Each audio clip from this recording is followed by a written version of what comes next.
رشیدہ کو نوربانو سے صرف خوف نہیں آیا، اسے بہت شدید کراہت بھی محسوس ہوئی۔ اسے لگا کہ وہ ایک بہت بڑے گناہ میں شریک ہو گئی ہے۔ ارجمند کو وہ سمجھا نہیں سکتی تھی، وہاں سے سوائے ڈانٹ کے کچھ نہیں ملتا اسے۔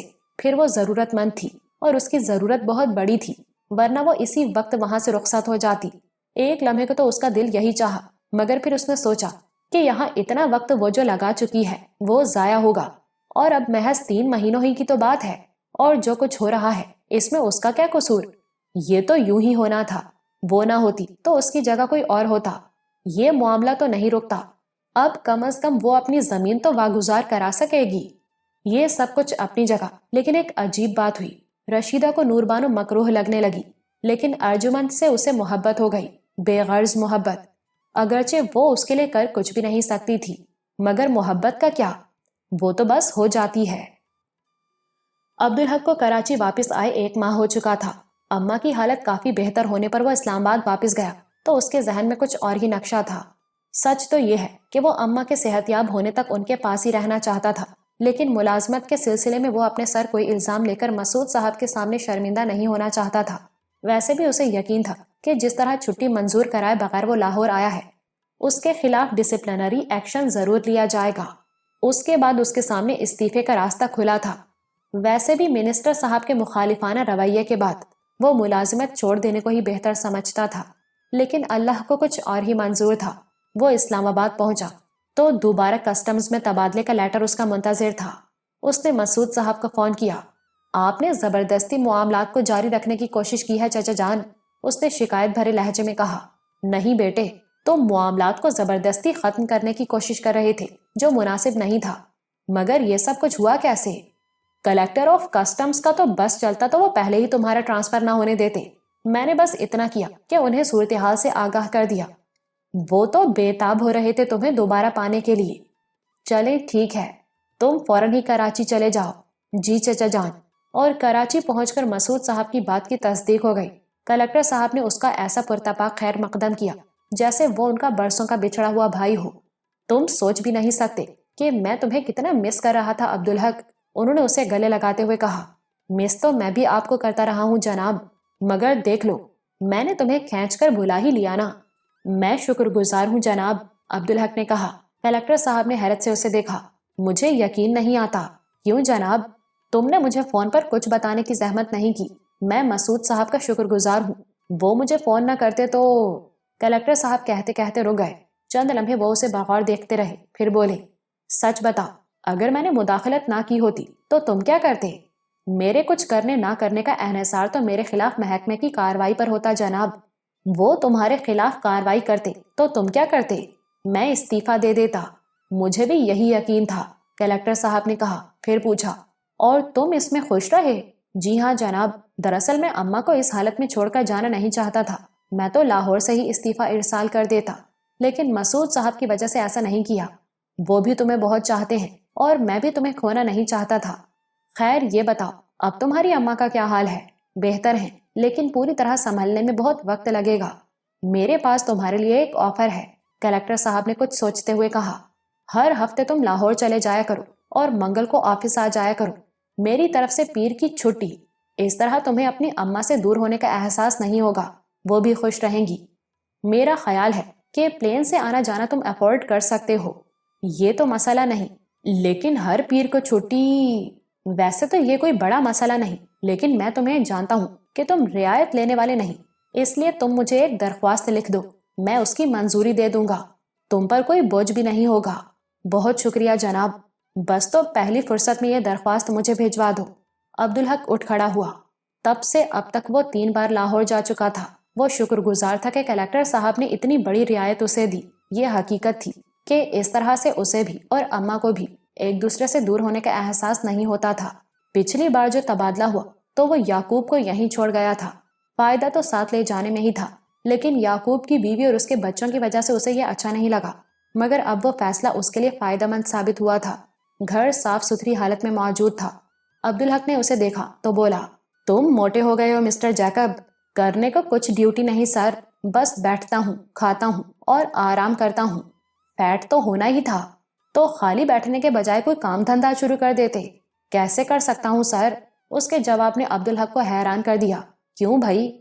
آپ کا سرونٹ ہوں، سیلری آپ سے لیتا ہوں، تو کوئی دوسرا کام کیسے کر سکتا ہوں؟ عبدالحق کو حیرت ہوئی۔ اس نے یعقوب کو کبھی سنجیدگی سے نہیں لیا تھا، لیکن اس ایماندار جواب نے اسے سوچنے پر مجبور کر دیا۔ بالکل درست سوچا آپ نے مسٹر جیکب، اس نے کہا، لیکن یہ بتائیں کہ یہ بات آپ نے سیکھی کہاں سے؟ ہر اچھی بات کی طرح انگریز سے ہی سیکھی ہے یور ہائنس۔ نہ جانے کیوں اس بار عبدالحق کو غصہ آ گیا۔ بہت بری بات ہے یعقوب، یہ بات تو ہمیں ہمارا دین سکھاتا ہے۔ تمہاری بدنصیبی کہ تمہیں یہ بات انگریزوں سے سیکھنا نصیب ہوا۔ یعقوب کچھ سہم گیا۔ عبدالحق نے پہلے کبھی اس سے اس لہجے میں بات نہیں کی تھی۔ سوری سر، میں نے آپ کو اینگری کر دیا، اس نے کہا۔ لیکن سر، آپ اپنے کلرکوں کو دیکھیں، سرکار سے سیلری لیتے ہیں تو پھر شام کو پارٹی والوں کے دفتر جا کر منتھلی کیوں لیتے ہیں؟ صرف اس لیے کہ ان کا کام جلدی کر دیتے ہیں۔ وہ تو ایک وقت میں 30-40 نوکریاں کرتے ہیں، انہیں دین یہ اچھی بات کیوں نہیں سکھاتا؟ عبدالحق جانتا تھا کہ پارٹی والوں سے مراد کلیئرنگ ایجنٹ ہیں، اور کچھ کلیئرنگ ایجنسیاں ہر کام پر رشوت دینے کے بجائے ماہانہ رشوت مقرر کر دیتے ہیں جو منتھلی کہلاتی ہے۔ یہ دین کا نہیں، ان کا اپنا قصور ہے، اس نے تیز لہجے میں کہا۔ اور یہ بھی سن لیں کہ یہ سب کچھ بھی انہیں آپ کا انگریز ہی سکھا کر گیا ہے۔ کیسے سر؟ جب کسی سرزمین پر مختلف طبقوں کے لیے مختلف قانون نافذ ہوتے ہیں یا کسی طبقے کو قانون سے بالاتر قرار دے دیا جاتا ہے تو وہاں لوگ اپنے فائدے کے لیے خلاف قانون رعایت دینے کے عادی ہو جاتے ہیں اور رشوت فروغ پاتی ہے۔ مجھے یاد ہے جب تم شروع میں میرے پاس آئے اور پہلی بار پولیس والے نے چالان کے لیے گاڑی روکی تو تم کس طرح بھڑکے تھے۔ تمہارے خیال میں چالان تو بہت دور کی بات، اسے ہماری گاڑی کو روکنے کا حق بھی نہیں تھا۔ کیا یہ بے اصولی اور بے ایمانی نہیں؟ اور یہ تم نے سیکھی کہاں سے؟ اپنے اس انگریز سے جس پر عام لوگوں کا قانون لاگو نہیں تو یہ قانون چھوڑ کر گیا ہے جس سے برائی پر مائل لوگ فائدہ اٹھا سکتے ہیں۔ عبدالحق نے ایک گہری سانس لی، پھر سلسلہ کلام جوڑا۔ اور میں نے تمہاری اس اچھائی پر تمہیں داد دی جو بدقسمتی سے تم نے انگریزوں سے سیکھی۔ اب میں اس برائی پر تمہیں داد دیتا ہوں جو تم نے انگریزوں سے نہیں سیکھی۔ تم کسی انگریز کے سامنے اتنی جرح کر سکتے تھے؟ یعقوب کا چہرہ سفید پڑ گیا۔ اب آپ مجھے نکال دیں گے؟ اس کے لہجے میں خوف تھا۔ عبدالحق کا غصہ ہوا ہو گیا، وہ مسکرایا۔ میں انگریز ہوتا تو تمہیں شوٹ بھی کر سکتا تھا، اس نے نرم لہجے میں کہا، لیکن میں مسلمان ہوں۔ تم میرے ملازم ضرور ہو، لیکن مجھے غلطی کرتے دیکھو تو مجھے ٹوکنے کا حق رکھتے ہو۔ یہ ہمارا دین سکھاتا ہے۔ ہمارے دین کے ایسے بڑے لوگ تھے جو حاکم وقت تھے، لیکن ان سے ایک عام آدمی مجمع بھر میں یہ پوچھ لیتا تھا کہ آپ نے یہ کرتا کیسے بنا لیا؟ اتنا کپڑا تو نہیں ملا تھا آپ کو؟ تو انہوں نے برا مانے بغیر عاجزی کے ساتھ اس کی وضاحت کی، ایک عام آدمی کے سامنے صفائی پیش کی۔ اب اس سے ہم کچھ نہ سیکھیں تو یہ ہمارا قصور ہے یا انگریزوں کا کمال؟ یعقوب دم بخود تھا۔ چند لمحے تو خاموشی رہی، پھر اس نے حیرت سے کہا، سر جی، واقعی ایسے لوگ تھے ہمارے ہاں؟ پھر اس کے لہجے میں ندامت در آئی۔ یہ تو سچ ہے سر جی، ہم کالے لوگ تو انگریز کو غلط بات پر بھی نہیں ٹوک سکتے تھے، پر یہ بات اب تک میری سمجھ میں کیوں نہیں آئی؟ بڑے بڑے پڑھے لکھے لوگ نہیں سمجھ پائے، تمہارا کیا قصور ہے؟ عبدالحق نے کہا، یہ وہ لوگ ہیں جو انگریزوں سے مروب ہو گئے تھے، ان کے سامنے احساس کمتری میں مبتلا ہو گئے تھے۔ یہ وہ لوگ ہیں جنہیں اپنے دین کی کچھ خبر نہیں، انہیں نہیں معلوم کہ وہ اللہ کے احکامات پر عمل کریں تو دنیا میں ان سے اچھا کوئی نہیں ہو سکتا۔ سر جی، آپ نے پہلے کیوں نہیں ٹوکا مجھے؟ یعقوب کی آواز رند گئی۔ میں تو اب بھی شرمندہ ہوں تمہیں ٹوک کر۔ میں تو تم سے معذرت کر رہا ہوں کہ میں نے تم سے اتنے سخت لہجے میں بات کیوں کی۔ یعقوب نے ایک دم جھک کر عبدالحق کے پاؤں پکڑ لیے۔ ایسے نہ کہیں صاحب جی، آج تو مجھے ایسا لگ رہا ہے کہ میں اب تک اندھیرے میں رہا ہوں۔ یہ اللہ کی مہربانی ہے تم پر صاحب جی، آپ نے پہلے کیوں نہیں سمجھایا مجھے؟ میں سمجھاتا تو تمہاری سمجھ میں کچھ نہ آتا۔ عبدالحق نے گہری سانس لے کر کہا، دیکھو نا، تم میرے ملازم ہو اور آدھی زندگی تم نے انگریزوں کی ملازمت کی ہے۔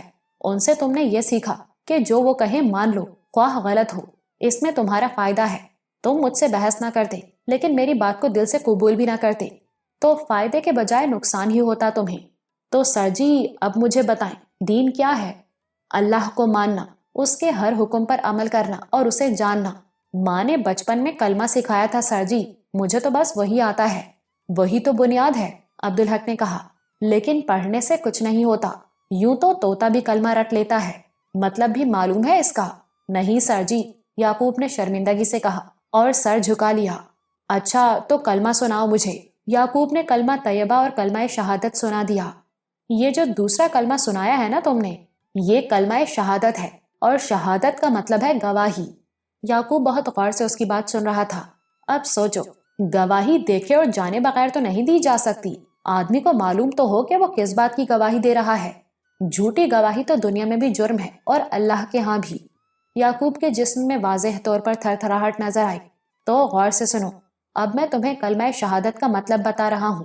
اس کا مطلب ہے، میں گواہی دیتا ہوں کہ اللہ کے سوا کوئی عبادت کے لائق نہیں، وہ واحد ہے، کوئی اس کا شریک نہیں، اور محمد صلی اللہ علیہ وآلہ وسلم اللہ کے بندے اور اس کے رسول ہیں۔ یعقوب کے ہونٹ ہل رہے تھے، جیسے وہ عبدالحق کے الفاظ دہرا رہا ہو۔ پھر اس نے کہا، اب سر جی، مجھے نہیں پتا کہ اللہ نے کیا کیا حکم دیا ہے، تو میں مانوں گا کیسے؟ اس کے لیے اللہ نے کتاب نازل فرمائی، قرآن پڑھو گے تو سب معلوم ہو جائے گا۔ قرآن پڑھا ہے تم نے؟ میں نے بتایا ہے نا سر جی کہ کلمے کے سوا کچھ بھی نہیں آتا مجھے، یعقوب نے بے بسی سے کہا۔ پھر بڑی عاجزی سے بولا، آپ مجھے قرآن پڑھا دیں گے سر جی؟ اس سے کیسے انکار کر سکتا ہوں میں؟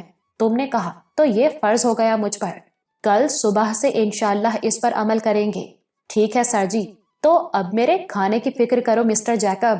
نہیں سر، اب مجھے ایسے نہ پکاریں۔ میرے ماں باپ کا دیا ہوا اچھا نام انگریزوں نے بگاڑا، اور میں نے ان کو خوش کرنے کے لیے اسے قبول کر لیا۔ وہ میری جہالت تھی سر، اب میں یعقوب ہوں۔ عبدالحق کو حیرت ہوئی۔ یعقوب برسوں سے اس کے ساتھ تھا، اور یہ بگاڑ اس سے بھی بہت پہلے کا تھا۔ ایک لمحے میں، صرف ایک لمحے میں وہ سب کچھ کیسے بدل گیا؟ یہ کیسے ممکن ہوا؟ شاید صرف حضرت عمر رضی اللہ عنہ کے حوالے پر۔ پھر اس نے سر جھٹکا۔ سب بہانے ہیں، اصل بات تو اللہ کی طرف سے ملنے والی ہدایت کی ہے۔ وہ جب جسے چاہے ہدایت دے دے، وہ ہدایت نہ دے تو آدمی سمجھانے پر بھی ضد پکڑ لے اور گمراہ ہو جائے۔ اسی خوف سے تو اس نے آج تک یعقوب کو سمجھانے کی کوشش نہیں کی تھی۔ اس کی کراچی آمد سے عارف بھی بہت خوش تھا۔ اس نے عبدالحق سے گھر کے سب لوگوں کی خیریت دریافت کی۔ اماں کو یرکان ہو گیا ہے، طبیعت تو اب بہت بہتر ہے، لیکن کمزور بہت ہو گئی ہیں، عبدالحق نے بتایا۔ ارجمند کیسی ہے؟ عارف نے مسکراتے ہوئے پوچھا۔ مجھے یہ سوچ کر بہت خوشی ہوتی ہے کہ اب وہ میری بھابھی بن گئی ہے۔ ٹھیک ہی ہوگی۔ عبدالحق کے لہجے میں پزمردگی تھی۔ فون پر بات ہوئی تھی اس سے؟ فون پر؟ عارف بری طرح چونکا۔ کیوں بھائی، تم لاہور رہ کر آئے ہو اتنے دن؟ پچھلی بار عبدالحق نے اسے کچھ نہیں بتایا تھا، لیکن اب بات منہ سے نکل گئی تھی، اور جھوٹ وہ بولتا نہیں تھا۔ دراصل وہ ایبٹ آباد میں ہے، اس نے آہستہ سے کہا۔ وہ کیوں بھائی، خیریت تو ہے؟ اب اسے پوری بات بتانے کے سوا کوئی چارہ نہیں تھا۔ عارف نے درمیان میں اسے نہیں ٹوکا، لیکن اس کے چہرے پر گمبھیرتا چھا گئی تھی۔ عبدالحق کی بات مکمل ہونے کے بعد اس نے کہا، میں ایسا کوئی حق تو نہیں رکھتا، لیکن میں نے ہمیشہ تمہیں چھوٹے بھائی کا درجہ دیا ہے۔ اجازت دو تو کچھ کہوں؟ کیسی بات کرتے ہیں عارف بھائی، میں بھی آپ کو بڑا بھائی ہی سمجھتا ہوں۔ تو پھر مجھے سمجھاؤ، یہ ایبٹ آباد کی منطق میرے حلق سے تو نہیں اتری؟ تم ایسے ضعیف الاعتقاد تو نہیں ہو؟ میں تو صرف نوربانوں کی وجہ سے مجبور ہو گیا، ورنہ میں منت کا نہیں، شکر کا قائل ہوں۔ تمہارا کیا خیال ہے، بھابھی کی دلجوئی کے لیے کیا تمہیں دوسروں کے ساتھ اور اپنے ساتھ زیادتی کا حق مل گیا ہے؟ عبدالحق نے حیرت سے اسے دیکھا۔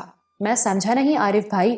دیکھو نا، بھابھی نے ایک منت مانی، تم نے ان کی خاطر اسے مان لیا۔ چلو یہاں تک تو ٹھیک ہے، تم نے بھابھی کو ایبٹ آباد بھیج دیا، کوئی حرج نہیں، لیکن ارجمند کو ان کے ساتھ بھیجوانے کی کیا تک تھی؟ اب نوربانوں کو اکیلے تو نہیں بھیج سکتا تھا میں۔ عبدالحق نے مدافعانہ لہجے میں کہا۔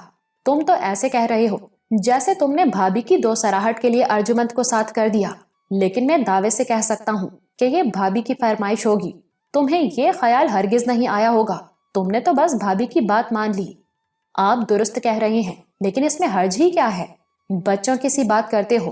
عارف کے لہجے میں ہلکی سی خفگی تھی۔ زندگی کو سمجھتے ہی نہیں ہو کیا؟ آپ سمجھائے نا بھائی، تمہاری ارجمند سے شادی کو مشکل سے 3 ہفتے ہوئے ہوں گے کہ تم کراچی واپس آ گئے، اور اب تم بتا رہے ہو کہ تمہارے یہاں آتے ہی بھابھی ارجمند کو لے کر ایبٹ آباد چلی گئی۔ اب تم ایبٹ آباد جا نہیں سکتے کہ بھابھی کی منت کا سوال ہے۔ تمہیں یہ احساس نہیں ہوا کہ یہ ارجمند کے ساتھ زیادتی ہے، بلکہ تمہارے ساتھ بھی؟ زیادتی کی کیا بات ہے عارف بھائی، مجھے بھی اعتراض نہیں تھا، اور ارجمند بھی اپنی خوشی سے گئی ہے۔ ارجمند تو تمہاری اور بھابھی کی خوشی کے لیے گئی ہے، تمہاری خاطر وہ کچھ بھی کر سکتی ہے۔ اس صورت میں وہ تمہاری ذمہ داری ہے عبدالحق، وہ تو بس تمہاری خوشی کا خیال رکھے گی، اپنا نہیں۔ اس کا خیال تو تمہیں ہی رکھنا ہوگا۔ میں کیا کر سکتا تھا عارف بھائی، میں مجبور ہو گیا، عبدالحق نے بے بسی سے کہا۔ تم اپنے حق سے دستبردار ہو سکتے ہو، لیکن بھابھی کی خوشنودی کے لیے ارجمند کو اس کے حق سے محروم کرنے کا تمہیں کوئی حق نہیں. تمہیں احساس نہیں کہ تم نے ارجمند کے ساتھ ناانصافی کی ہے. عبدالحق کا چہرہ پھک ہو گیا. میں نے تو اس انداز میں سوچا ہی نہیں تھا. آپ ٹھیک کہہ رہے ہیں عارف بھائی. اور غور تو کرو، 6 ماہ سے تم غیر فطری زندگی گزار رہے ہو. اس سے تو میں اختلاف کروں گا عارف بھائی. یہ تو بہت بڑی بات کہہ رہے ہیں آپ. میں ٹھیک کہہ رہا ہوں. میں خود ایسی زندگی گزار رہا ہوں، اس لیے یہ بات جانتا ہوں. عارف نے اسے ترحم آمیز نظروں سے دیکھتے ہوئے کہا. 2 بیویاں ہیں تمہاری اور تم پھر بھی محروم ہو. یہ تو ایثار ہے عارف بھائی. نہیں، یہ ایثار نہیں، یہ بے سبب خود کو فتنے میں ڈالنا ہے. عارف نے تیز لہجے میں کہا. تم انسان ہو، فرشتہ تو نہیں ہو. سچائی کے ساتھ کہو کہ یہ دوریاں تمہارے لیے اذیت کا سبب نہیں بنی. عبدالحق نے اسبات میں سر ہلایا، منہ سے کچھ نہیں کہا. اذیت کے بعد آزمائش اور پھر فتنے کا مرحلہ آتا ہے. تم جانتے ہو عبدالحق کہ اس کے نتیجے میں گناہ کی دلدل میں جا پھنسا تھا. اللہ نادرہ کی مغفرت فرمائے کہ اس کی وجہ سے میں اس دلدل سے نکل آیا. اللہ کی رحمت ہوئی مجھ پر. عارف نے کہا، پھر چند لمحے خاموش رہنے کے بعد بولا. چلو، اپنے لیے تم نے محرومی منتخب کر لی، تمہاری مرضی. لیکن ارجمند تو نئی نویلی دلہن تھی، اسے محروم کرنے کا تمہیں کوئی حق نہیں تھا. کیا تم نہیں سمجھتے کہ اس کے لیے تمہیں اللہ کو جواب دینا ہوگا؟ عبدالحق کا یہ حال تھا کہ کاٹو تو جسم میں خون نہیں. اور ارجمند کا کون ہے اس دنیا میں؟ تم لوگ تو بعد میں ملے ہو اسے. اس سے پہلے نادرہ کے علاوہ بس اچھو میاں تھے اور میں تھا. اب اچھو میاں تو یہاں نہیں ہے، لیکن میں تو ہوں.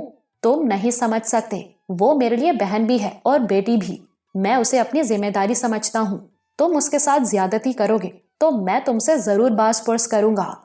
میں بہت شرمندہ ہوں عارف بھائی، مجھے معاف کر دیں. تم بھی تو میرے لیے بھائی ہو، عارف نے محبت سے کہا. تم عقل مند بھی ہو اور اللہ سے ڈرنے والے بھی. پھر بھی تم اس غیر فطری پن کو نہیں سمجھ سکے. دیکھو نا، فطری تو یہ ہوتا کہ تم ارجمند کو کراچی ساتھ لاتے. بھابھی اپنی منت پوری کرنے کے لیے بے شک ایبٹ آباد چلی جاتی. وہ ان کا اپنا معاملہ تھا. انہوں نے خود تو غلط کیا ہی، لیکن تمہیں بھی گمراہ کر دیا. اور میرا خیال ہے کہ انہوں نے دانستہ ایسا کیا. عبدالحق نے سر اٹھا کر حیرت سے عارف کو دیکھا، پھر اس کی نگاہوں میں شکایت سی مچلی. اس نے آہستہ سے کہا. اس بات کا بہت قوی امکان ہے عارف بھائی کہ یہ آپ کی بدگمانی ہو، اور بدگمانی ہے تو بہت بڑی ہے. تم برا نہ ماننے کا، میری بات پر غور کرنے کا وعدہ کرو تو کچھ کہوں. عبدالحق ہچکچایا. اسے اندازہ تھا کہ وہ بات بہت ناپسندیدگی کی ہوگی. اسے سننے سے بہتر ہے کہ بات یہیں روک دی جائے. لیکن اسے یہ احساس ہو گیا تھا کہ عارف کی کہی ہوئی ہر بات اب تک درست ہے. اسے احساس ہو گیا تھا کہ اس نے ارجمند کے ساتھ بہت سنگین زیادتی کی ہے. وہ واقعی اس کے لیے اللہ کو جواب دہ ہے. اندر ہی اندر اس پر لرزہ طاری تھا. سو اس نے یہ تکلیف دہ فیصلہ کیا کہ سب کچھ سن لینا ہی بہتر ہے، اس سے کچھ رہنمائی ہی ملے گی. کہیں عارف بھائی، برا ماننے کا تو سوال ہی نہیں پیدا ہوتا. اور آپ جانتے ہیں کہ میں ہر بات پر غور کرتا ہوں. عارف نے ایک گہری سانس لی اور چند لمحے سوچتا رہا، جیسے کسی پیچیدہ بات کو ذہن میں مرتب کر رہا ہو. پھر اس نے کہا. تم سادہ آدمی ہو عبدالحق، محبت کرنے والے اور اچھا گمان رکھنے والے ہو، مگر میں نے زندگی کے اور عورتوں کے اتنے روپ دیکھے ہیں کہ تم سوچ بھی نہیں سکتے. میں بھابھی نور بانو کے بارے میں جو کچھ کہوں گا، اس کا مقصد تمہارے اور ان کے درمیان تفرقہ ڈالنا نہیں ہے. میں تمہاری رہنمائی کے لیے یہ سب کہہ رہا ہوں. 2 بیویوں کے درمیان انصاف کرنا آسان نہیں، اور اللہ معاف کرنے والا ہے. لیکن بے انصافی سرزد ہو گئی تو سمجھ لو بڑا نقصان ہے. اور خاص طور پر اس لیے بھی کہ ارجمند کے ساتھ بے انصافی ہوگی تو وہ شکایت بھی نہیں کرے گی. اور جہاں تک میں سمجھ پایا ہوں، بھابھی نور بانو تمہارے لیے اس سلسلے میں قدم قدم پر مشکل کھڑی کرتی رہیں گی. عبدالحق کو یہ سننا بہت برا لگا، لیکن اسیر محبت ہونے کے باوجود بات پر غور کر کے تجزیہ کر کے اس کے بارے میں فیصلہ کرنا اس کی فطرت تھا. چنانچہ اس نے بہت حلیمی سے کہا. اس آخری بات کی وضاحت کریں گے آپ؟ ضرور، عارف نے کہا اور ایک ٹھنڈی سانس لی. عورت کو اللہ نے بڑی حیثیت اور مرتبہ عطا فرمایا ہے، لیکن وہ بھی انسان ہے. کچھ منفی چیزیں بھی ان کے مزاج میں ہوتی ہیں. سب عورتیں تو ایسی نہیں ہوتی، لیکن کچھ عورتیں مکار بھی ہوتی ہیں. میں نے اپنی بیوی کو دیکھ کر یہ بات سمجھی ہے. وہ اپنی مرضی چلاتی ہے، لیکن ایسے کہ کوئی پکڑ نہیں سکتا. وہ جو ارادہ کر لے اس پر بغیر کہے مجھ سے ہی عمل کراتی ہے. میں یہ بات جانتے ہوئے بھی اس کی مرضی پر چلتا ہوں، کیونکہ میرے سامنے کوئی اور راستہ نہیں ہوتا. وہ میری فطرت، میرے مزاج کو سمجھتی ہے اور اس سے فائدہ اٹھاتی ہے. کبھی کبھی تو مجھے احساس ہوتا ہے کہ میں اس کا کھلونا ہوں، لیکن میں کچھ کر نہیں سکتا۔ لیکن نور بانو تو ایسی نہیں ہے عارف بھائی، یہ سچ ہے کہ میں انہیں نہیں جانتا، میں نے انہیں دیکھا بھی نہیں، لیکن جو کچھ تم نے مجھے بتایا اس کی روشنی میں تو میں یہی کہہ سکتا ہوں کہ انہوں نے تمہیں بھی استعمال کیا اور ارجمند کو بھی۔ کیسے؟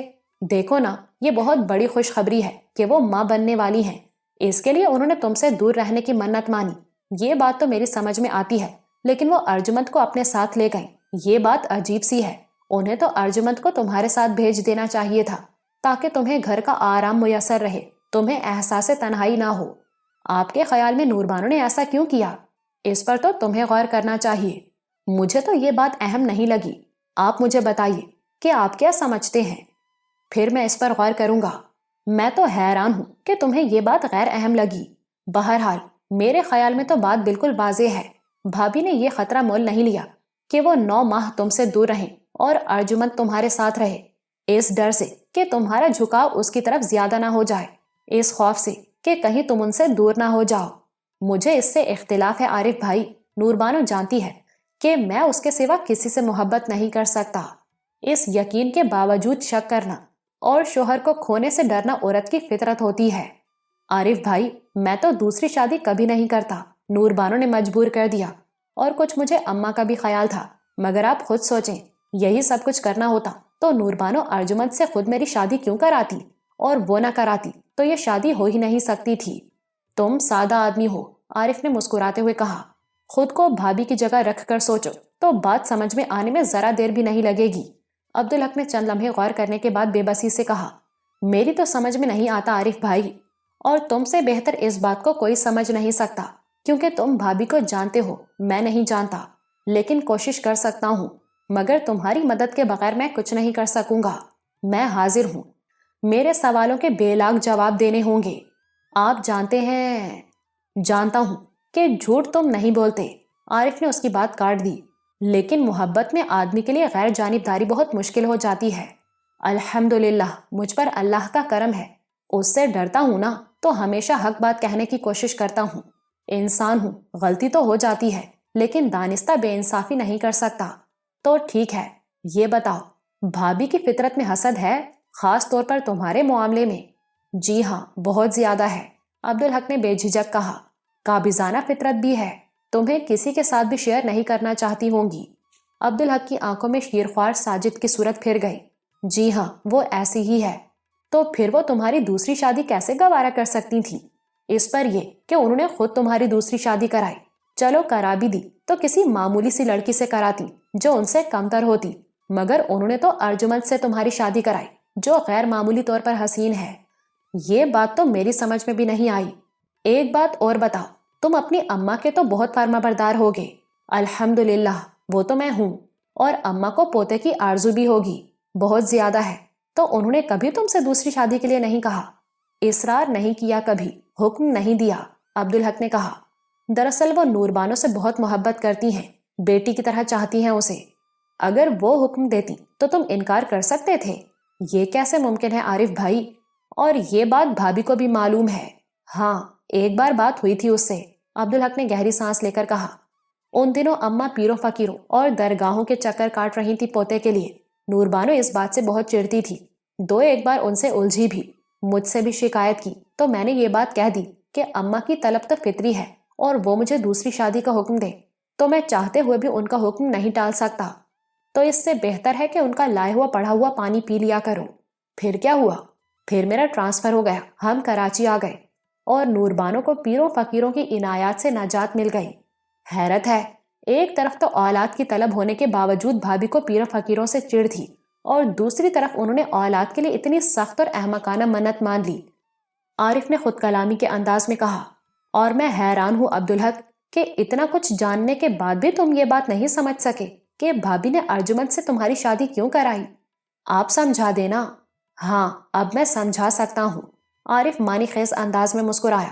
تمہاری شادی کو 15 سال ہو گئے، اماں پوتے کی آرزو میں بوڑھی ہو گئی، بھابھی یہاں کراچی میں محفوظ تھیں، لیکن بیماری نے انہیں لاہور جانے پر مجبور کر دیا، لیکن وہ جانتی تھی کہ اب اماں کا پیمانہ صبر لبریز ہو چکا ہوگا، وہ تمہاری دوسری شادی کرا دیں گی، اور یقیناً تمہارے لیے بہت خوبصورت اور اچھی لڑکی تلاش کریں گی۔ انہوں نے سمجھ لیا کہ یوں معاملات ان کے ہاتھ سے نکل جائیں گے۔ اس سے بہتر ہے کہ معاملات اپنے ہی ہاتھ میں رکھے جائیں اور خود ہی ہنسی خوشی اصرار کر کے تمہاری دوسری شادی کرا دی جائے۔ اب اگر وہ کسی عام سی لڑکی سے تمہاری شادی کراتی تو اماں کو اعتراض ہوتا۔ بھابھی کے سامنے ارجمند کی صورت میں بہت اچھا آپشن موجود تھا۔ وہ خوبصورت بھی ہے، خوبصورت بھی اور کم عمر بھی۔ اس سے اسے کیا فائدہ؟ میں جواب دے رہا ہوں، تم خود غور کرو تو جواب تمہیں بھی مل جائے گا۔ دیکھو، کہیں باہر تمہاری دوسری شادی ہوتی تو بھابھی کو اس پر کوئی زور نہ ہوتا، اس سے مقابلہ رہتا ان کا، اور وہ تیز و ترار ہوتی تو ان کے لیے خطرہ بن جاتی۔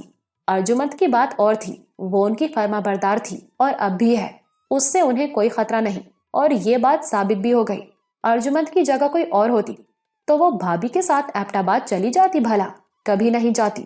وہ تو اس موقع کو غنیمت جان کر تمہیں جکڑ لیتی، اور دوسرے زاویے سے دیکھو تو بھابھی نے تم پر بھی اور اماں پر بھی اپنی کشادہ دلی اور ایثار ثابت کر دیا۔ کہو، اب سمجھ میں آئی بات؟ مگر یہ تو آپ کا گمان ہے عارف بھائی، عبدالحق نے احتجاج کیا۔ نہیں، تمام معلومات، صورتحال اور پس منظر کو سامنے رکھتے ہوئے یہ غیر جانبدارانہ تجزیہ ہے۔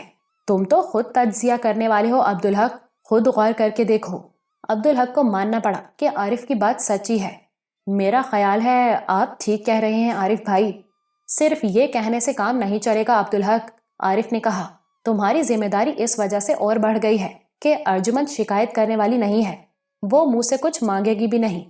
تمہیں خود ہی اس کا خیال رکھنا ہوگا، تمہیں اس کو ہر زیادتی سے بچانا ہوگا، تمہیں بھابھی کی طرف سے اور ان کی چالوں کی طرف سے محتاط رہنا ہوگا۔ یہ نہ کیا تو بڑے نقصان میں رہو گے تم، اللہ کے سامنے جواب دینا ہوگا۔ میں سمجھ گیا عارف بھائی، اور پوری طرح سمجھ گیا، عبدالحق نے کہا۔ اب اس وقت تو کچھ کرنے کا فائدہ نہیں، ویسے بھی تھوڑے ہی دن کی بات ہے، البتہ مستقبل میں خیال رکھوں گا۔ یہ بات تمہاری ٹھیک ہے، بھابھی کو یہ احساس نہ ہونے دینا، ورنہ وہ ارجمند کی دشمن بن جائیں گی، عارف نے کہا۔ پھر چند لمحے خاموش رہنے کے بعد بولا، اور عبدالحق، ایک بات بتا دوں، ارجمند ایک غیر معمولی لڑکی ہے، خاص طور پر تمہارے حوالے سے۔ وہ کیسے عارف بھائی؟ اس نے کبھی تمہیں جتایا کہ وہ تم سے محبت کرتی ہے؟ عبدالحق کا چہرہ تمتما اٹھا، جیسے وہ اس تذکرے پر شرمندہ ہوا ہو۔ اس نے نفی میں سر ہلاتے ہوئے کہا، نہیں عارف بھائی، البتہ جب نادرہ نے اسے میرے سپرد کیا تو اس نے یہ بات مجھے بتائی ضرور تھی، اور وہ اتنی کم عمر تھی کہ میں نے اسے اہمیت نہیں دی، لیکن اس سے پہلے نادرہ نے مجھے یہ بات بتائی تھی۔ اس وقت میں نے ارجمند کو دیکھا ہی نہیں تھا، اس لیے میں پریشان ہو گیا۔ نوربانو کے مزاج سے میں واقف تھا، مجھے لگا کہ یہ میرے لیے سنگین مسائل کھڑے کر سکتا ہے۔ میں نے یہ بات نادرہ سے کہی بھی، لیکن اس نے کہا کہ ایسا نہیں ہوگا۔ عبدالحق کھوسا گیا، اور ایسا کبھی ہوا بھی نہیں؟ نہیں، کبھی نہیں۔ نوربانو تو ارجمند کو دیکھتے ہی اس پر فدا ہو گئی، اس میں اسے اپنی چھوٹی بہن نظر آتی تھی، اور میں بڑی سچائی سے کہہ رہا ہوں کہ نوربانو نے اس کا ہمیشہ ایسا ہی خیال بھی رکھا جیسے وہ اس کی چھوٹی بہن ہو۔ اس نے مجھے مجبور کیا کہ میں ارجمند کو پڑھاؤں، اور حیرت انگیز بات یہ ہے کہ پڑھائی کے دوران ہم ہمیشہ تنہا رہے۔ نوربانو نے کبھی وہاں گھسنے کی کوشش نہیں کی، حالانکہ مجھے یقین تھا کہ ایسا ہی ہوگا، وہ تو بہت شکی ہے۔ لیکن ارجمند نے اس تنہائی میں تم سے کبھی اپنے دل کی بات نہیں کی ہوگی؟ جی عارف بھائی، کبھی نہیں۔ جانتے ہو کیوں؟ عبدالحق نے نفی میں سر ہلایا۔ یہی تو غیر معمولی پن ہے اس کا، عارف نے کہا۔ تم نے کہا کہ اس کی کم عمری کی وجہ سے تم نے اس کی بات کو اہمیت نہیں دی، جبکہ اسے تم سے محبت اس عمر میں ہوئی تھی جس میں بچوں کے پاس محبت کا تصور بھی نہیں ہوگا۔ جی، نادرہ نے مجھے بتایا تھا۔ ارجمند اس محبت کے ساتھ بڑی ہوئی، یا یوں کہہ لو کہ وہ محبت اس کے ساتھ بڑی ہوئی۔ اب اس میں کون شک کر سکتا ہے کہ وہ محبت اللہ کی دی ہوئی تھی؟ نادرہ نے مجھے اس کے بارے میں بتایا۔ ارجمند کہتی تھی کہ اللہ میاں اس سے بات کرتے ہیں۔ نادرہ خوفزدہ تھی کہ یہ کوئی نفسیاتی مسئلہ ہے، لیکن جب ارجمند نے کچھ ایسی باتیں بتائی جو اسے کسی طرح معلوم ہو ہی نہیں سکتی تھی تو نادرہ اس کا احترام کرنے لگی۔ پھر جب ارجمند کو تمہیں سونپنے کا مرحلہ آیا تو نادرہ نے ارجمند کو بہت سمجھایا، اسے بتایا کہ تمہاری بیوی بہت شکی ہے، تو ارجمند نے اس سے کہا کہ وہ پریشان نہ ہو، اللہ میاں نے اسے بتا دیا ہے کہ اسے اس سلسلے میں کچھ نہیں کرنا۔ جب اللہ کا حکم ہوگا تو تم اسے خود بخود مل جاؤ گے، بغیر کچھ کہے، بغیر کچھ کیے۔ یہ وجہ تھی کہ اس نے کسی سے کچھ نہیں کہا، وہ اپنی یقین کے سائے میں سکون سے بیٹھی رہی۔ اب تم خود سوچو کہ یہ غیر معمولی بات ہے یا نہیں؟ محبت میں تو بڑے بڑے بردبار لوگ بے صبرے ہو جاتے ہیں، وہ تو کم عمر لڑکی تھی، اور کم عمری کی محبت تو پہاڑی دریا کی طرح منہ زور ہوتی ہے۔ تم کراچی آ گئے، برسوں اس سے دور رہے، اس نے کبھی تمہیں خط بھی نہیں لکھا، فون پر بھی بس رسمی گفتگو ہی کی۔ کیسا صبر تھا اس بچی میں! اور غیر معمولی بات دیکھو کہ اس کا یقین سچا ثابت ہوا۔ اس نے کسی سے کچھ نہیں کہا، کسی سے کچھ نہیں مانگا سوائے اللہ کے، اور جو اس نے چاہا وہ اسے ملا، اور کس شان سے ملا۔ تم جانتے تھے کہ وہ تم سے محبت کرتی ہے، لیکن تم ہرگز اس سے شادی نہ کرتے، لیکن بھابھی نے تمہیں مجبور کر دیا۔ اور سوچو، بھابھی نے ارجمند سے کیسی خوشامد کی ہوگی، اس سے کہا ہوگا کہ وہ تم سے شادی کے لیے ہاں کرے گی، تو یہ اس کا ان پر احسان ہوگا۔ کتنے وقار کے ساتھ اس نے تمہیں پا لیا، کیونکہ اس نے بڑے صبر کے ساتھ اللہ پر بھروسہ کیا تھا۔ محبت میں کسی نوعمر لڑکی سے ایسی امید رکھی جا سکتی ہے؟ اور اب اتنی مضبوطی کے ساتھ تمہیں پانے کے باوجود اس کے انکسار کا یہ عالم ہے کہ بھابھی کے کہنے پر وہ ان کے ساتھ اتنے طویل عرصے کے لیے ایبٹ آباد چلی گئی، حالانکہ اپنے احسان کے حوالے سے وہ ان پر زور بھی رکھتی تھی اور انکار کرنے کا حق بھی تھا اسے۔ اس نے اس سلسلے میں تم سے بھی کچھ نہیں کہا، اور مجھے یقین ہے کہ اسے تم سے کوئی شکایت بھی نہیں ہوگی۔ وہ ایسی ہی ہے، سب کچھ اللہ پر چھوڑ دینے والی۔ اور عبدالحق، ایک بات کہوں، میں تو مذہبی آدمی بھی نہیں ہوں، عام سا گناہگار آدمی ہوں، لیکن میں سمجھ سکتا ہوں کہ ایسی لڑکی بہت بڑی ذمہ داری ہوتی ہے۔ اس کا خیال اللہ رکھے گا، اور کوئی اس کی حق تلفی کرے گا تو وہ اللہ کو خفا کرے گا۔ اسی لیے میں نے تم سے تمہارے ذاتی معاملے میں تم سے اتنی بات کی ہے۔ میں تمہیں خسارے میں نہیں دیکھنا چاہتا، تم میرے بھائی ہو اور تم تو دیندار بھی ہو۔ عبدالحق سر جھکائے خاموشی سے یہ سب کچھ سنتا رہا تھا۔ عارف کی بات ختم ہوئی تو اس نے نظریں اٹھا کر اسے دیکھا، اس کی آنکھوں میں آنسو تھے۔ پھر اس نے جھک کر عارف کا ہاتھ تھاما، اسے ہونٹوں سے اور پھر اپنی نم آنکھوں سے لگا لیا۔ جزاک اللہ عارف بھائی، اس وقت آپ نے مجھ پر بہت بڑا احسان کیا ہے۔ آپ نے میری آنکھیں کھول دی، آپ نے بھائی ہونے کا حق ادا کر دیا۔ مجھے جو کچھ سمجھنا چاہیے تھا اور میں نہیں سمجھ سکا تھا، آپ نے بہت اچھی طرح مجھے سمجھا دیا۔ بے شک ارجمند میرے لیے بہت بڑی ذمہ داری ہے، میں نے غفلت کی، اب نہیں کروں گا۔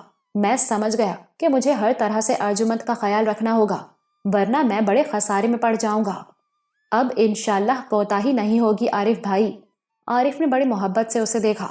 مجھے ارجمند کی طرح تم بھی نادرا کے ذریعے ہی ملے ہو، مجھے ارجمند ہی کی طرح عزیز ہو تم۔ اب تک جو ہوا سو ہوا، آئندہ میں بہت محتاط رہوں گا۔ بات ختم ہو گئی، لیکن عبدالحق کو احساس تھا کہ عارف نے بہت بڑی بات اس پر کھول دی ہے۔ عارف کے سامنے تو وہ اعتراف نہیں کر سکتا تھا، اس لیے خاموش رہا، لیکن وہ جانتا تھا کہ نوربانو کی فطرت کیسی ہے۔ محبت تو آدمی دل سے کرتا ہے، لیکن عبدالحق محبت میں اندھا ہو جانے والا نہیں تھا۔ وہ خوبیوں، خامیوں اور کمزوریوں پر نظر رکھنے والا تھا۔ وہ اپنے محبوب کو اس کی خامیوں اور کمزوریوں سمیت قبول کرنے کا قائل تھا۔ اس نے اس سلسلے میں پہلے بھی بہت کچھ سوچا تھا۔ محبت تو اس کا خاص موضوع تھا، اس وقت سے جب اسے محبت ہوئی بھی نہیں تھی، اور بعد میں تو اس نے اس پر بہت زیادہ سوچا تھا۔ اسے یاد تھا نوربانو سے شادی سے پہلے حمیدہ نے اسے سمجھایا تھا۔ حمیدہ نوربانو کو بہت چاہتی تھی، بیٹیوں کی طرح، اور شادی کی تجویز بھی اسی نے پیش کی تھی۔ لیکن شادی سے پہلے دو باتیں ایسی ہوئیں کہ وہ یہ سوچنے پر مجبور ہو گئی کہ یہ رشتہ مناسب بھی ہے یا نہیں، اور یہ شادی چل بھی سکے گی یا نہیں۔ سب سے پہلے تو نوربانو نے ننھے ساجد کے معاملے میں جس تنگ نظری بلکہ حسد کا مظاہرہ کیا، اس نے حمیدہ کو چونکا دیا۔ پھر جب اعتکاف کے بعد نوربانو کے اصرار پر اس نے داڑھی رکھنے کا ارادہ مؤخر کیا تو وہ بھی حمیدہ کو بہت برا لگا۔ ان دونوں موقعوں پر خود عبدالحق کو بھی شرمندگی ہوئی۔ تب حمیدہ نے اسے سمجھانے کی کوشش کی کہ شادی عمر بھر کی بات ہے، وہ خوب سوچ لے، اور اس نے خوب سوچ سمجھ کر ہی شادی کا فیصلہ کیا تھا۔ حمیدہ نے اسے احساس دلایا تھا کہ نوربانو کوئی حسین لڑکی نہیں ہے، مگر اس نے بہت سوچ سمجھ کر کہا تھا کہ وہ اسے دنیا کی سب سے خوبصورت لڑکی لگتی ہے، اور یہ بات آج تک سچی ثابت ہوئی تھی۔ وہ جانتا تھا کہ ارجمند بہت حسین ہے، لیکن اسے نوربانو اس سے زیادہ خوبصورت لگتی تھی۔ تو عبدالحق جانتا تھا کہ نوربانو حاسد اور تنگ نظر ہے، اس کی فطرت قابضانہ ہے۔ اس نے کوشش کی تھی کہ نوربانو کو ان کمزوریوں کا احساس دلائے تاکہ وہ انہیں دور کرنے کی کوشش کرے۔ ایسا نہیں ہو سکا، لیکن حمیدہ کے معاملے میں عبدالحق نے اسے یہ احساس دلا دیا کہ وہ ماں ہے، اور اس کے معاملے میں وہ کوئی لحاظ، کوئی مروت نہیں کرے گا۔ اس نے نوربانو کو جتا دیا کہ حمیدہ کا حکم وہ کبھی نہیں ٹال سکے گا، اور اس میں اس نے بڑی سختی دکھائی۔ لیکن بدقسمتی سے نوربانو کے معاملے میں وہ ایسا نہیں کر سکا۔ اس نے اس بات کی اہمیت سمجھی ہی نہیں۔ محبت اپنی جگہ، لیکن وہ حقیقت پسند تھا۔ وہ جانتا تھا کہ ارجمند ہر طرح سے نوربانو سے برتر ہے، در حقیقت ان کے درمیان موازنہ کرنا ممکن ہی نہیں تھا، اور وہ یہ بھی جانتا تھا کہ ارجمند اس سے کتنی محبت کرتی ہے۔ اور اس محبت میں کتنی گہرائی ہے۔ سب سے بڑی بات یہ کہ اس کی محبت بے طلب تھی، وہ محبت کے جواب میں کچھ مانگتی بھی نہیں تھی، اور وہ محبت صرف دنیاوی نہیں تھی، وہ اللہ کے تعلق کے ساتھ تھی۔ وہ جانتا تھا کہ ایسی محبت کتنی بڑی نعمت ہوتی ہے، مگر اس کا کیا کرتا کہ وہ پہلے ہی سے نور بانو کا اسیر تھا۔ لیکن اس کا یہ مطلب بھی نہیں تھا کہ وہ اس کی محبت کی ناقدری کرے، ارجمند کے ساتھ بے انصافی بلکہ زیادتی کرے۔ زیادتی ہونے دے، یہ بھی زیادتی ہی ہے۔ اس نے عارف کے سامنے یہ بات قبول تو نہیں کی، لیکن دل میں مان لیا کہ نور بانو نے مکاری سے کام لیا ہے، اس نے دانستہ اسے ارجمند سے دور کیا ہے۔ اور یہ سچ تھا کہ وہ ارجمند سے سگی بہن جیسی محبت کرتی تھی۔ اگر وہ اس کے ساتھ ایسا کر سکتی ہے تو اس کی جگہ کوئی اور ہوتا تو نہ جانے اس کے ساتھ کیا کرتی۔ عارف نے نور بانو کے سلسلے میں جو یہ توجہ کی تھی کہ اس نے ارجمند سے کیوں اس کی شادی کرائی، تو عبدالحق اسے تسلیم کرنے پر مجبور ہو گیا۔ اس روز پہلی بار اسے نور بانو پر غصہ آیا۔ وہ محبت کیا جو آدمی کو اللہ سے غافل کر دے، اسے اللہ کا مجرم بنا دے۔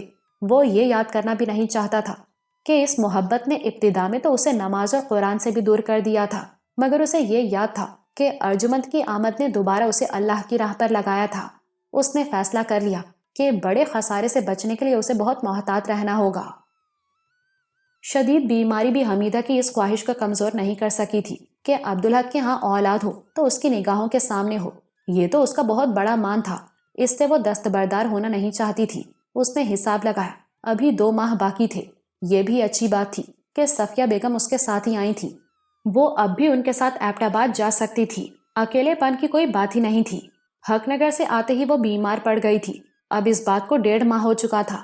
ابتدا میں تو وہ اتنی کمزور تھی کہ ہلنا بھی اس کے اختیار میں نہیں تھا، لیکن اب آہستہ آہستہ کمزوری دور ہو رہی تھی۔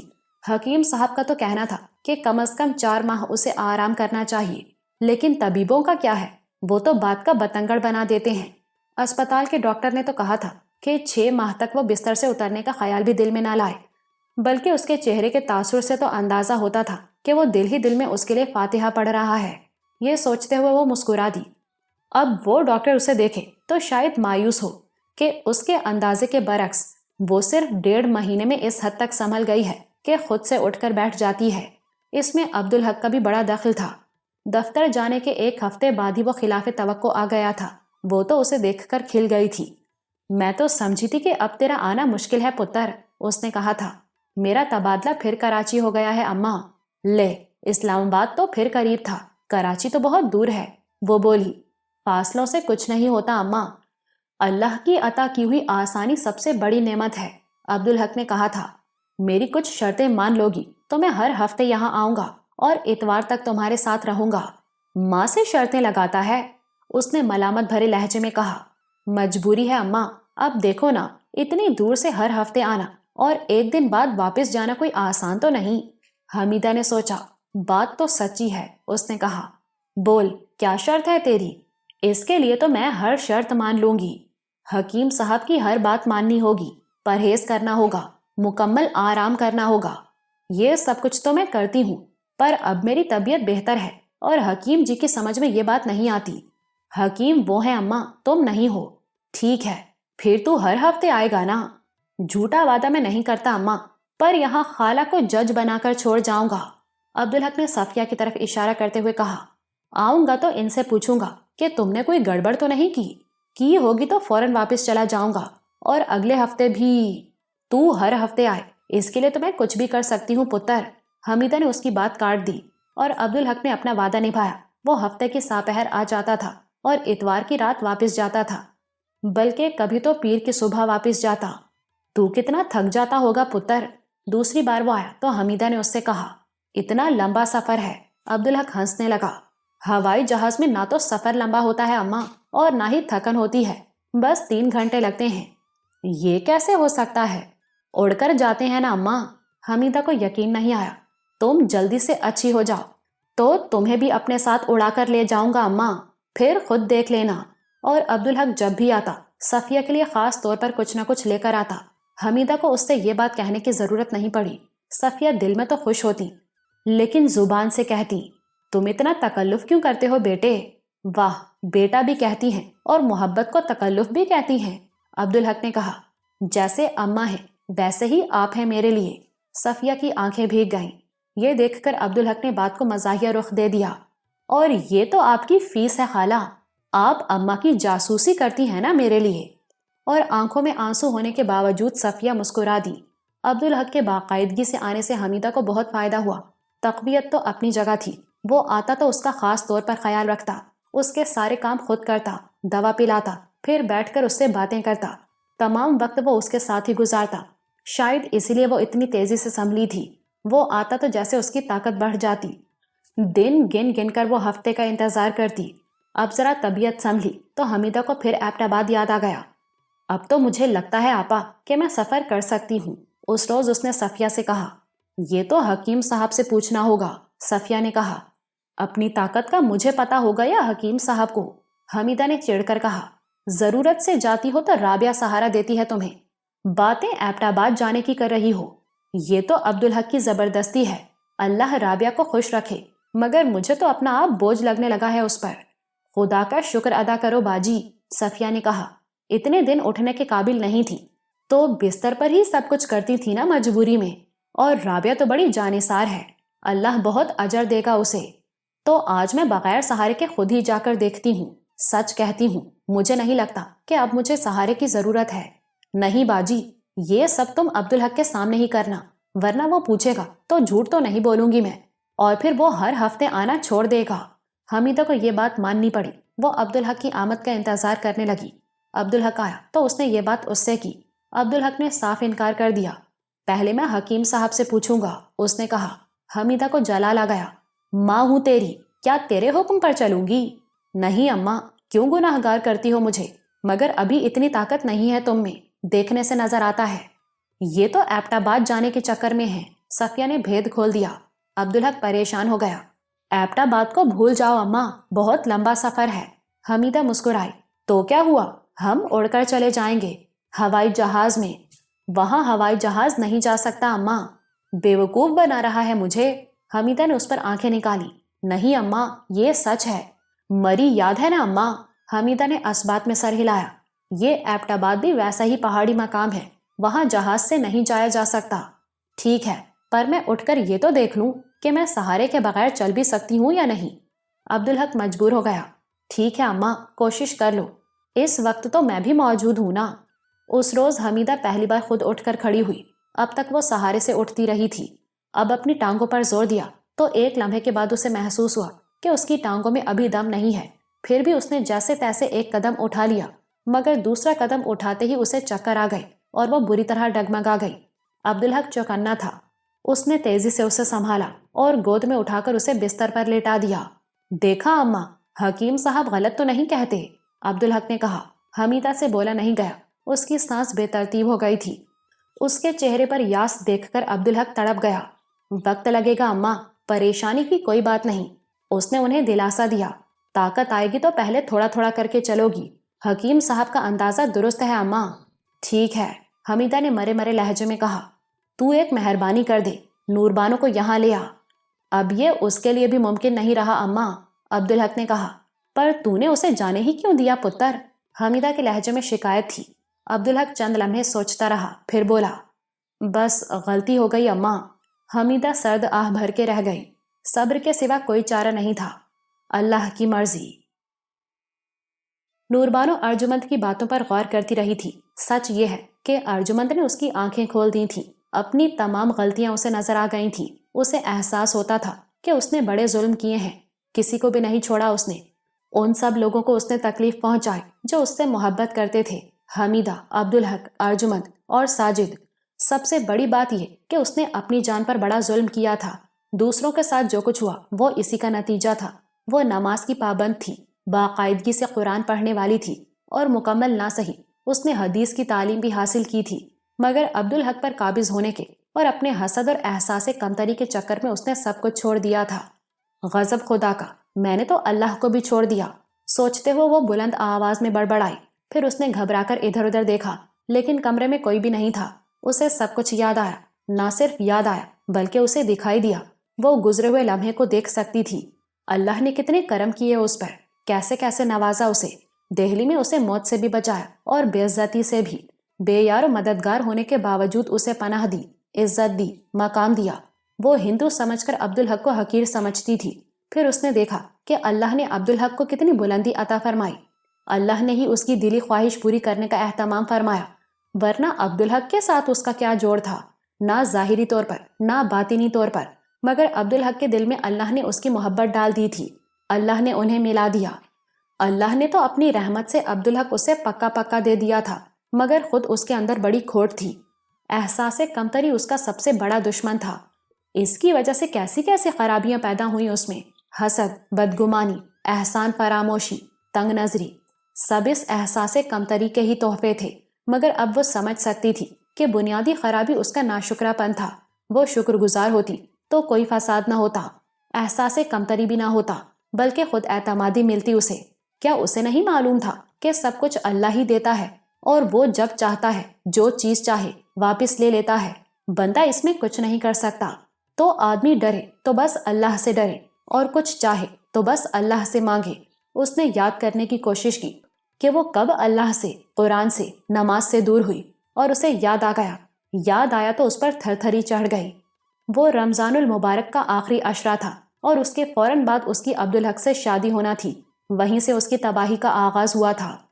شیرخوار ساجد کو اس نے اپنا رقیب بنا لیا تھا، اور اس جہالت میں اس نے غضب کر دیا۔ تاک راتوں میں اس نے اپنے لیے دعا کی، اس بات سے بے خبر کہ وہ بد دعا ہے۔ اس نے اپنے لیے اولاد سے محرومی کی دعا کی۔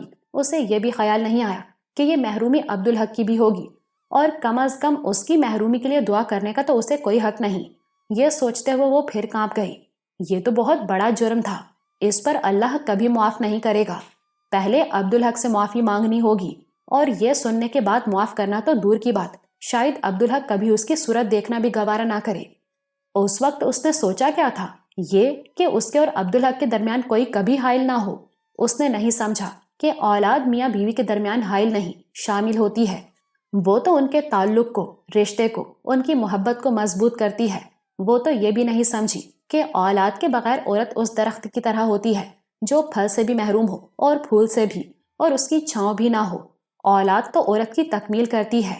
بانجھ عورت تو عورت ہی نہیں ہوتی، اور وہ ایسی بد نصیب عورت تھی جس نے رمضان کے آخری عشرے کی تاک راتوں میں اپنے لیے بانجھ پن کی دعا کی تھی، اور وہ دعا قبول ہو گئی۔ اب وہ سمجھ سکتی تھی کہ اس نے عبدالحق پر قابض ہونے، اسے صرف اپنا بنائے رکھنے کے لیے اپنی جہالت میں جو دعا کی تھی، وہ تو در حقیقت اسے کھونے کی دعا تھی۔ ایک نامسلم کے لیے جو بڑی محبت اور سچائی سے اللہ اور اس کے رسول صلی اللہ علیہ وآلہ وسلم پر ایمان لایا ہو، اپنی اولاد کی، بلکہ اولاد نرینہ کی کتنی اہمیت ہوگی، کیونکہ اسے تو اپنی نسل بہت عزیز ہوتی ہوگی۔ عبدالحق کی جگہ کوئی اور ہوتا تو نہایت درجے کی محبت کے باوجود زیادہ سے زیادہ 2-3 سال انتظار کرتا، اور پھر دوسری شادی کر لیتا، اور اس بیوی سے اولاد ملتی تو وہ بیوی اسے عزیز تر ہو جاتی، اور اس کی اپنی حیثیت گھر کے آنگن میں لگے بے برگو بار شجر کی سی ہو کر رہ جاتی، جو موجود ہوتا ہے لیکن کسی کو نظر نہیں آتا، اور ایسا اس کی اپنی دعا کی قبولیت کی وجہ سے ہوتا۔ اب اس کی سمجھ میں آیا، شادی کی رات عبدالحق نے اس سے شکر کے نفل پڑھنے کو کہا تھا، اور اس نے گریز کیا تھا۔ یہ شاید اس کی بد دعا کی وجہ سے تھا، اور شکر ادا نہ کر کے وہ اور نحوست میں گرفتار ہو گئی۔ شکر ادا کرتی تو اسے خوشی اور خود اعتمادی ملتی، احساس کمتری دور ہو جاتا، لیکن اس نحوست نے اسے نیک اعمال سے دور کر دیا۔ اس کا احساس کمتری الگ بڑھ گیا۔ عبدالحق کو جکڑ کر رکھنے کا شوق ایک منحوس مرض کی صورت اختیار کر گیا۔ اس کے لیے اس نے جسم کا سہارا لیا۔ دیر سے سونا، دیر سے اٹھنا معمول بن گیا۔ پاکی کا احساس ختم ہو گیا، اور وہ ناپاکی میں مبتلا ہو گئی، یعنی نحوست در نحوست۔ اس کا جسم پھر بری طرح لرزا۔ اس کے اعمال کی پاداش میں کیا اس پر لعنت کر دی گئی؟ ورنہ وہ تو نماز کی پابند تھی، قرآن باقاعدگی سے پڑھتی تھی، پھر وہ کیسے ایک دم محروم ہو گئی؟ تمہاری اوقات ہی کیا ہے؟ اس کے اندر سے کسی نے للکارا۔ شیطان تو معلم الملکوت تھا، اللہ کے ایک حکم سے منہ موڑا تو ابد تک کے لیے راندہ درگاہ ہو گیا۔ اس سب کے باوجود اللہ نے اس پر کتنی رحمت فرمائی، اس کا پردہ رکھا، عبدالحق کی محبت کم نہیں ہونے دی، بلکہ اس کی محبت کی گہرائی تو ایسی ہے کہ ارجمند جیسی حسین اور خوبیوں سے مالا مال لڑکی کو بھی اس نے اس کے مقابلے میں اہمیت نہیں دی۔ پھر اس نے ارجمند کے بارے میں سوچا۔ ایک بات سچی تھی کہ وہ ارجمند کو اپنی سگی بہن کی طرح چاہتی تھی، لیکن یہ بھی سچ تھا کہ اس نے ارجمند کو بڑی بے دردی سے اپنی مطلب براری کے لیے استعمال کیا تھا۔ ارجمند نے اسی کے کہنے پر عبدالحق سے شادی کی، اسے ایک ایسی سوکن کے عذاب سے بچایا جس پر اس کا کوئی اختیار نہ ہوتا۔ یہی نہیں، وہ اس کے لیے وہ ایثار کر رہی تھی جو کوئی کسی کے لیے نہیں کرتا۔ وہ اپنا بچہ اسے دے رہی تھی، وہ اسے ماں بنا رہی تھی، وہ نعمت اسے دے رہی تھی جس سے محرومی کے لیے خود اس نے رمضان کی مبارک راتوں میں دعا کی تھی۔ ارجمند اس کے لیے سراپا ایثار تھی، لیکن وہ اس کے لیے بھی خود غرض ہی رہی۔ اس کی تنگ نظری اور حسد میں کوئی کمی نہیں آئی۔ عبدالحق پر اپنا مکمل تصرف رکھنے کے اس کے شوق میں کوئی کمی نہیں آئی۔ اس نے ارجمند کو عبدالحق سے ملنے دیا تو صرف اپنی غرض کے لیے، اور جب غرض پوری ہو گئی تو اسے ارجمند کا فون پر عبدالحق سے بات کرنا بھی گوارا نہیں رہا۔ برسوں کا سویا ہوا ضمیر جاگ گیا تھا اور اسے آئینہ دکھانے پر تلا ہوا تھا۔ ارجمند کو سگی بہن کی طرح چاہنے کے باوجود اس نے کیسا کھیل کھیلا، اور اس کھیل میں آگے کا نقشہ کیا تھا؟ اس نے گھبرا کر آئینے سے نظریں چرانے کی کوشش کی، لیکن آنکھیں بھی ضمیر کا ساتھ دے رہی تھیں۔ وہ عبدالحق کو کسی کے ساتھ بھی بانٹنا نہیں چاہتی تھی، لیکن اس نے جان لیا کہ یہ ناگزیر ہے، اور بانٹنے سے زیادہ اسے اس بات کی فکر ہوئی کہ وہ تو اپنی دعا کی قبولیت کے بعد اب ماں بن ہی نہیں سکتی، اور آنے والی ضرور ماں بنے گی، اور وہ حقیر ہو جائے گی۔ کسی کی نظروں میں بھی اس کی کوئی حیثیت نہیں ہوگی۔ دنیا میں ارجمند کے سوا کوئی ایسا نہیں ہو سکتا تھا جو اس کی یہ بات مان لے، اپنا بچہ اسے دے دے، کہ سب یہی سمجھے کہ نوربانو ماں بنی ہے، اور اس میں جہاں اس کا فائدہ تھا وہاں ارجمند کا سراسر نقصان تھا۔ عبدالحق کو تو ویسے ہی ارجمند سے محبت نہیں تھی، اس کے ماں بننے کے بعد تو وہ ارجمند سے بالکل ہی بے نیاز ہو جاتا، اور اگر اللہ کے سامنے جواب دہی سے بچنے کے لیے وہ انصاف کی کوشش کرتا تو وہ اس کوشش کو ناکام بنا دیتی، یعنی ارجمند کا مستقبل وہ ہوتا جو عبدالحق کی کہیں اور شادی ہونے کے نتیجے میں اس کا ہونا تھا۔ وہ شوہر سے بھی محروم رہتی۔ نوربانو کی روح پر جیسے کوڑا سا لگا، اس نے گھبرا کر آنکھیں بند کر لیں۔ نہیں، میں ایسی تو نہیں ہوں۔ ارجمند کے احسان کے بدلے میں اسے محرومی اور دکھ تو کبھی نہ دیتی۔ تم جانتی ہو کہ تم کیا ہو، ضمیر نے حقارت بھرے لہجے میں کہا۔ اب تم خود سے بھی جھوٹ بول رہی ہو، تم بے رحم شاطر ہو، بازی جیتنا ہی تمہارا اصل مقصد ہے۔ نہیں، یہ سچ نہیں۔ نوربانو نے دونوں ہاتھ اپنے کانوں پر رکھ لیے۔ وہ یہ سب کچھ سننا نہیں چاہتی تھی، لیکن ضمیر کی آواز کانوں میں نہیں، اس کے وجود میں گونج رہی تھی۔ یہ سچ ہے، اور تم جانتی ہو، تمہارا عمل اس کا ثبوت ہے، ضمیر نے کہا۔ ابھی ارجمند سے تمہاری غرض پوری نہیں ہوئی ہے، ابھی ارجمند پوزیشن کے اعتبار سے تم پر بھاری ہے، مگر تم تو اب بھی اس کا لحاظ نہیں کرتی۔ وہ 1 منٹ عبدالحق سے بات کرے تو یہ بھی تم سے برداشت نہیں ہوتا۔ اب خود بتاؤ، اس کا بچہ ملنے کے بعد تم اس کے ساتھ کیا کرو گی؟ وہ سچ کی جیت کا لمحہ تھا، وہ اعتراف کا لمحہ تھا۔ اب آنکھیں اور کان بند کرنے سے کچھ نہیں ہو سکتا تھا، اب وہ خود سے منہ نہیں چھپا سکتی تھی۔ وہ پھوٹ پھوٹ کر رونے لگی۔ نہ جانے کتنی دیر تک وہ روتی رہی، لیکن دل کا بوجھ ہلکا نہیں ہوا۔ اس کے لیے ماننا ضروری تھا، اور اس نے مان لیا۔ ٹھیک ہے، میں اعتراف کرتی ہوں کہ میں بہت بری ہوں، اتنی بری کہ شاید کوئی اتنا برا ہو ہی نہیں سکتا۔ میں خود غرض ہوں، تنگ نظر ہوں، حاسد ہوں، ظالم ہوں، اس نے دل میں کہا۔ پتہ نہیں کیسے میں ایسی ہو گئی، لیکن اللہ تو بہت بخشنے والا ہے، وہ توبہ قبول کرنے والا ہے، وہ رحیم و کریم ہے، گناہگاروں کی توبہ اسے بہت پسند ہے۔ لیکن تم تو برسوں سے اسے بھی چھوڑے بیٹھی ہو، ضمیر نے اعتراض کیا۔ میں رجوع کروں گی تو وہ اس پر بھی مجھے معاف کر دے گا، یہ اس کا وعدہ ہے۔ بے شک، لیکن رجوع کرنے کے ساتھ ساتھ پچھلی غلاظتیں بھی تو دھونی ہوں گی، تمام معاملات کو صاف کرنا ہوگا۔ اس پر وہ گھبرا گئی۔ یہ کیسے ہو سکتا ہے؟ اس میں تو بڑی پیچیدگیاں ہیں، سب تمہارا ہی کیا دھرا تو ہے، ضمیر نے ملامت کی۔ اب سمجھ میں آتا ہے کہ جھوٹ جو بظاہر بہت چھوٹی سی معمولی سی بات لگتی ہے، اسے اللہ نے گناہ کبیرہ کیوں قرار دیا؟ تم نے ایک جھوٹ بولا اور تمہاری پوری زندگی جھوٹ بن گئی۔ چلو، تم تو اس کی مستحق ہو، لیکن ارجمند بیچاری کا کیا قصور؟ تم نے اس کی زندگی کو بھی جھوٹ بنا کر رکھ دیا، تمہیں تو اس کا حساب بھی دینا ہوگا۔ نوربانو تھرا گئی۔ دیکھا، بگاڑ کتنا آسان ہے اور اصلاح کتنی مشکل۔ وہ بڑے فیصلوں کے لمحے تھے۔ نوربانو نے عہد کر لیا کہ اب وہ ارجمند کے ساتھ نہ کوئی زیادتی کرے گی، نہ ہونے دے گی۔ وہ ہنسی خوشی اسے عبدالحق سے ملائے گی، اسے اس کے حق سے بھی زیادہ دے گی، اس سے اتنی محبت کرے گی کہ پچھلی تمام زیادتیوں کی تلافی کر دے گی۔ اور ضمیر نے زہر خند کیا، اور میں نماز قائم کروں گی اور قرآن سے دوبارہ جڑوں گی۔ اس کی ہی وجہ سے تو عبدالحق صاحب کو مجھ سے محبت ہوئی تھی۔ اور میں توبہ کروں گی، سچی توبہ، اور زندگی بھر مسلسل استغفار کروں گی۔ اللہ کی رحمت اور مغفرت سے امید ہے کہ وہ مجھے بخش دے گا۔ سچی توبہ تو عملی ہوتی ہے، عمل کے بغیر نہیں، تو میں تلافی کروں گی نا۔ اور یہ جو جھوٹ کی اتنی بڑی عمارت کھڑی کر دی ہے تم نے، اسے کون گرائے گا؟ تم اسے نہیں گراؤ گی؟ نور بانو چکرا گئی۔ یہ تو بہت بڑا فضیحتہ ہے، یہ کیسے ٹھیک ہو سکتا ہے؟ ابھی تو ممکن نہیں۔ ابھی سب کچھ کھول دوں، سچ بول دوں تو کیسی جگ ہنسائی ہوگی، اور عبدالحق صاحب کو تو شاید میں کھو ہی بیٹھوں۔ انہیں جھوٹ سے سخت نفرت ہے۔ اس سے ارجمند کو تو بہت فائدہ ہوگا، اس کا ایثار تو مثالی قرار پائے گا، وہ سب کی نظروں میں پہلے ہی اچھی ہے اور بلند ہو جائے گی، مگر مجھے تو سب لعنت ملامت کریں گے، زبان سے نہیں کریں گے تو آنکھیں بولیں گی، پھر تو ہر طرف ارجمند ہی ارجمند ہوگی۔ آ گئی نا اپنی اوقات پر، ضمیر نے ملامت کی۔ پھر شروع ہو گیا حسد۔ ابھی تو ارجمند کے لیے بڑے بڑے دعوے کر رہی تھیں۔ نور بانو نے بے ساختہ اپنے کان پکڑے اور دونوں رخساروں پر تماچے مارے۔ توبہ میرے اللہ، اب نہیں کروں گی۔ تو جھوٹ کی یہ ناؤ چلتی رہے گی، اور یہ چلتی رہے گی تو توبہ کیسے قبول ہوگی؟ نور بانو سوچتی رہی، گہری سوچ۔ اتنا بڑا جھوٹ ایک دم سے تو پردہ نہیں ہٹایا جا سکتا۔ ساری دیواریں، پورا ملبہ مجھ پر آ گرے گا دھڑام سے، اس میں دب کر جیتے جی مر جاؤں گی میں۔ تو پھر ہاں، ایک صورت ہے، ابھی تو اس جھوٹ کو چلنے دیا جائے، بعد میں مناسب موقع دیکھ کر میں عبدالحق صاحب کو سچ بتا دوں گی، اس طرح کہ مجھ سے ان کا دل برا بھی نہ ہو۔ صرف عبدالحق کو؟ اماں کو بھی بتا دوں گی۔ نور بانو نے تمام حوصلہ خرچ کرتے ہوئے سوچا، اور کسی کو بتانا ایسا ضروری نہیں، اور اس سے پہلے ہی تم مر گئی تو؟ نور بانو ہکا بکا رہ گئی۔ یہ کیسے ہو سکتا ہے؟ کیوں؟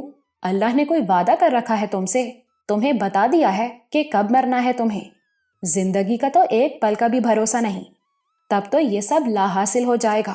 نور بانو مایوس ہو گئی۔ جی میں تو آیا کہ ابھی عبدالحق کو فون کر کے اسے حقیقت بتا دے، لیکن اس میں اتنی ہمت نہیں تھی۔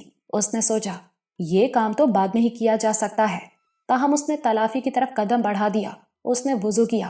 نماز کے لیے کھڑے ہونے سے پہلے اس نے ارجمند سے کہا، اتنے دن ہو گئے ان کا فون نہیں آیا، تم انہیں فون کیوں نہیں کرتی؟ آپ کر لینا آپی، میں تو نماز پڑھنے جا رہی ہوں، پھر قرآن پڑھوں گی، تم فون کرو انہیں اور اچھی طرح بات کرو ان سے، دیر تک بات کرو، خوب ساری باتیں کرو۔ وہ بھی کیا سوچتے ہوں گے کہ نئی نویلی دلہن کو فکر ہی نہیں ہے ہماری۔ ارجمند نے حیرت سے اسے دیکھا۔ نماز، قرآن اور یہ فون کی فرمائش، دنیا ہی بدل گئی ہے کیا؟ بس تم فون کرو انہیں جلدی سے، اور ہاں، میرا سلام کہہ دینا انہیں۔ یہ کہہ کر نور بانو دوسرے کمرے کی طرف چلی گئی۔